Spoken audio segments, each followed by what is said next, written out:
defenseman, when you watch the Panthers in the Stanley Cup final and you see the way they forecheck and you see how aggressively they are on defensemen, and they're like, for example, if you do go first overall, you're going to be in the Eastern Conference. So, like, when you watch them, were you imagining Carter Verhaeghe bearing down on you or Sam Bennett bearing down on you? Yeah, well, we obviously got to meet some of those guys too. We got to meet Sam Bennett, but they're great guys. Obviously on the ice, you turn that switch off, but watching that game, you want to play so badly in it, and it's like, I want to play here in it, and it gets you so like fired up. Like, I'm watching the game and I'm getting so into it because I want to be out there. But it's pretty cool hockey, and obviously Florida's a great team. I mean, I think they deserved to win. They were, definitely the better team, but they worked so hard and they're coached so well. So, watching that, but you want to be out there and play against them because, they're such a great team, but you want to win that Stanley Cup. So it's pretty cool. But yeah, I mean, as much as they forecheck hard, I'd love to play against that. Okay.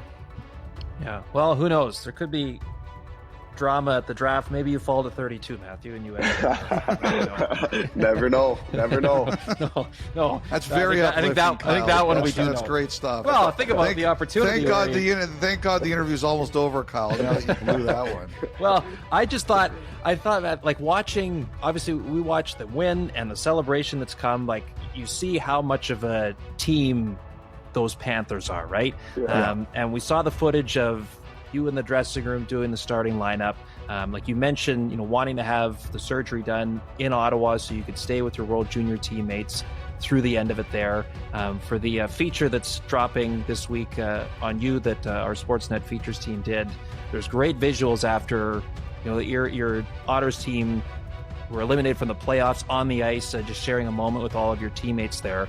I just wonder kind of where you develop that side of you too, like the ability to be there for the other guys in that room in such incredible ways, in the great moments and also the tough ones too. Yeah, you become family with all those guys. You go through ups and downs, but you really have each other's back throughout, everything. You go to battle with them throughout the whole year. Playoffs, you're blocking shots, you're making hits, you're patting guys on the back, you're getting them going. You do a lot with them throughout the year, whether it's team bonding, you guys go to get, a bite to eat after practice, you have a bonfire at someone's house. You get to know them personally, and, I got to meet another guy, I won't say his name, but his mom's going through terminal brain cancer on my team, and, it's like, I've been through that, and he felt that he was able to relay on me because I've been through things like that. And I remember seeing his mom the one day at breakfast, and I broke out into like tears because I know what it's like for a mom to go through that, and you never want to see your mom go through that because they're some of the strongest people, and if it's someone to go through that, of course they're going to go through that because they're the toughest. And my mom was way tougher than me, my brother and dad combined, and if we went through that, I think we would be crying. So she didn't even let a tear out. But yeah, I mean, like I said, it sucks, and you get to see the things that the people have gone through in life, and your teammates, and you always have their back throughout everything. So do you allow yourself to think this week, like in your head, do you think I'm an Islander, or in your head do you think I don't know where I'm going?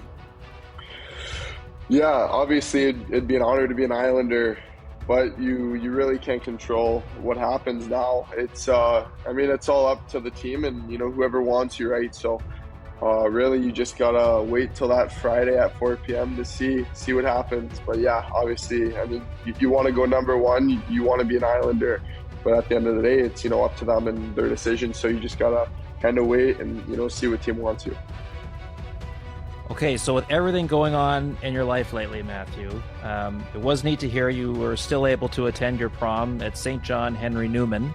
So my question is, with all that's happening, do you still feel like you're able to be a kid at times? 100%. So I chose, after I came back from Erie, I chose to go to my high school with all my friends and teachers, and I'm super close with all the teachers at my school. So it's good to be back in that, environment. When you're playing in Erie, I'm doing a lot of online school, I'm not at the same, high school I started off with. So to be able to go back and, all these, grade 9, people are grade 9s are new to school, right? So they're coming up to me. They're like, "Oh, can I get a picture?" And I'm like, "Yeah, like you guys get a picture." But I'm, the same as you guys. I go to the same high school. I'm going to English class like you guys probably are.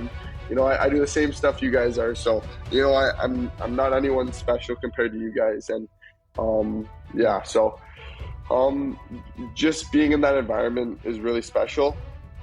And to be back with your friends and teachers that you've grown up with, it's pretty cool. And they have your back throughout the whole thing. And, they're all like, "Oh, I'm going to be watching, the draft coming up," and they're super excited for me. So, yeah, it's pretty cool to be a kid, and it gets your mind off a lot of things. And, they're like, "Oh, we have to have a ball hockey game before you go," and all that. So. Oh, great.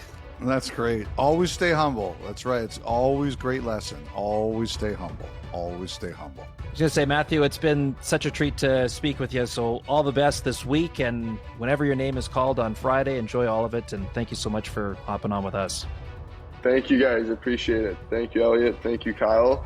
I'll remember you chirping me and Elliot. So, Elliot, you might have to go on the same team. He was chirping you for your age, and he was chirping me for going 30 seconds. So next time we maybe got to team up on him next time.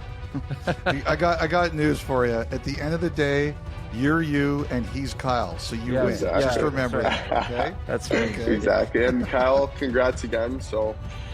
Thanks. That's very nice of you. Fingers crossed, hopefully soon. I appreciate that, Matthew. Thank you so much.